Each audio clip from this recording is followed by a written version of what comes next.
Hey everyone, how you doing? Welcome to Rov'n. In today's video, I returned to Tin Can Bay to collect our new Jarcat. As always, leave a like and subscribe if you enjoy our videos. In today's video, I'll take you through a much more in-depth look at our new boat. The previous owner was also kind enough to give me some photos of her construction, so I've added them to the video as well so you can have a look. Unfortunately, since we've had her home, the weather's been pretty average. As you may know, the plan is to explore the Keppel Islands. However, because of the weather, we've only managed to take her once out on the water, which was overnight in the causeway at Yeppoon. That's okay, we've got the Keppels coming up in a future video. Alright guys, enjoy this one. Roll our video now.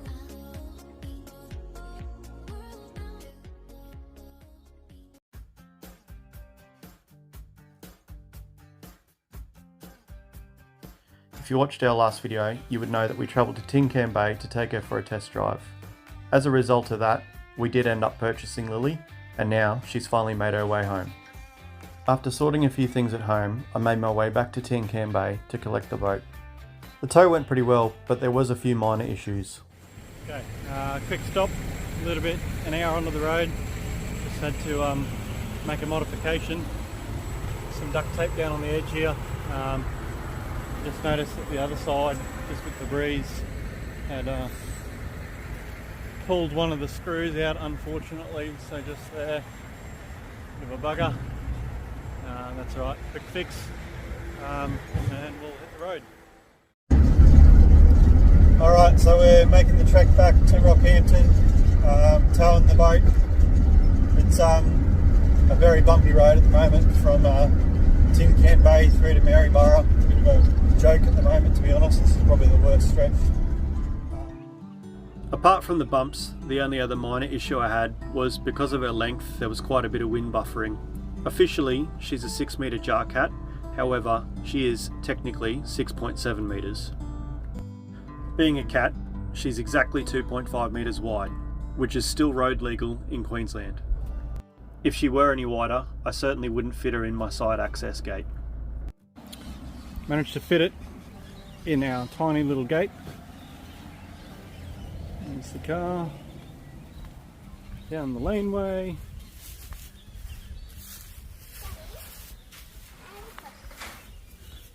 There's the girls playing. Yeah. I'll go on the boat. Hello everybody. Crazy girl. Girls having fun. Got their own cubby houseboat. Yeah.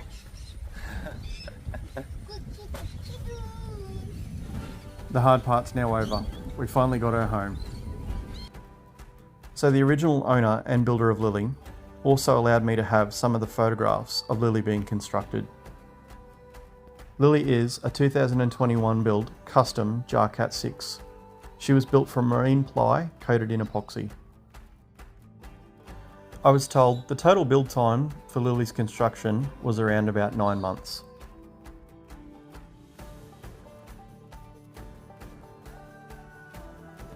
Having access to these photographs and actually being able to see her construction, it really does amaze me the level of attention to detail that actually goes into these type of builds.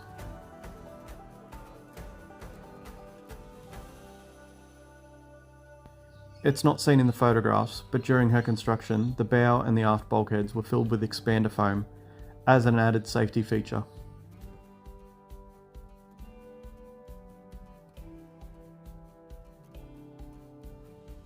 So the original Jarcat 6 designs were obviously built with a mast and sails.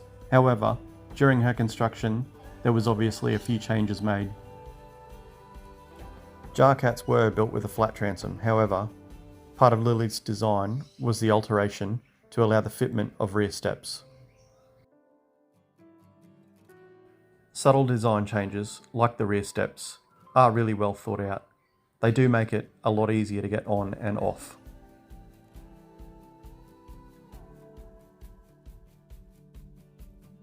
The other major change during her construction was obviously the pilot house being built over the cabin, in place of where the mast and sails would have originally gone.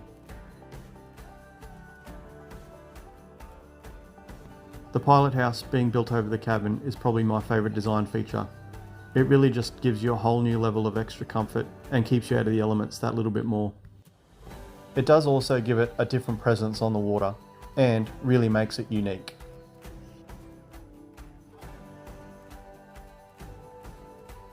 I really like being able to look at all the photos of Lilly being constructed. You really can see the amount of effort that went into building her. Anyway, now that we've got Lilly home, I reckon it might be time to go and have a bit of a look over her.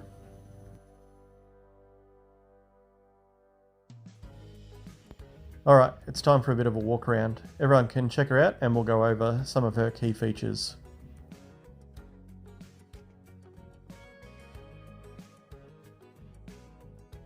As you can see on the trailer here, the winch has reduction gears of 5:1 and 3:1. She's secured to the trailer by a reinforced eyelet, as well as this cable that runs down to the trailer to stop her sliding forward. So up the front here we've got the forward hatch, which houses the plough anchor and the ground tackle. From side on, you get an appreciation of her length and a bit more of a view of the pilot house built over the cabin.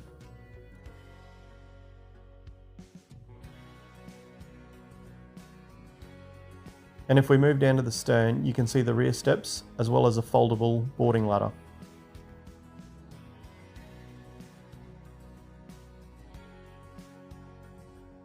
The clear plastics are only held on by buttons, which makes it really easy to remove when needed. With the rear steps here, it actually makes it quite simple to get on and off while she's on the hard. As you climb up from the rear steps, you enter the cockpit, which as you can see is enclosed by the pilot house.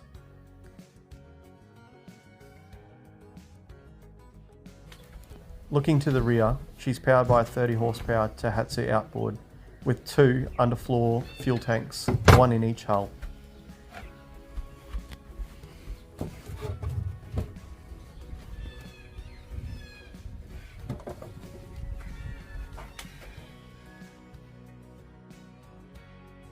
Over here we've got the throttle control and electronic ignition for the outboard motor, and down here we've got the switch panel for all the instruments. Up the top here we've got an analog tachometer for the outboard motor, a marine radio, as well as a Lowrance chart plotter. On top of the pilot house sits a 150 watt solar panel which runs down through this cable here down to the battery, which is housed inside the battery box.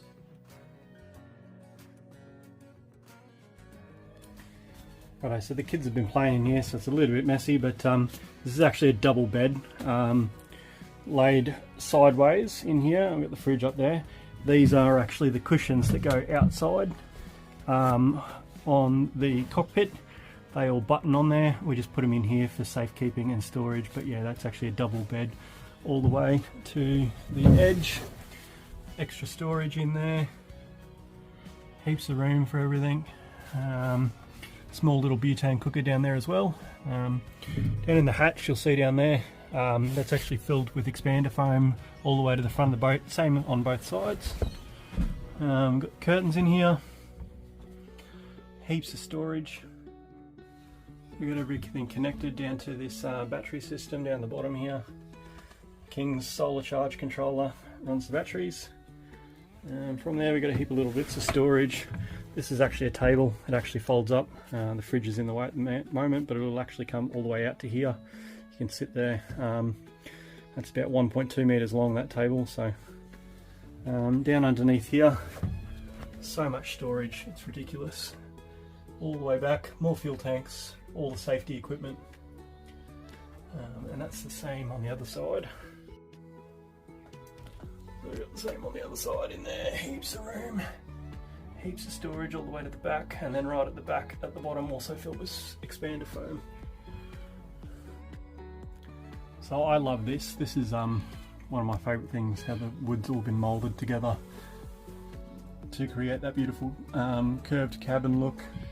It's all been covered in epoxy. Got a couple of air vents there, allows heaps of airflow in as well. On top of that, we can also open the anchor hatch, and there's a small slit there that actually allows air in under the front there, as well as these side hatches, which do unscrew. There we go. And they actually allow quite a bit of air in as well. Thanks very much for watching our video, guys. If you've got any questions, just leave us a comment and like the video, subscribe.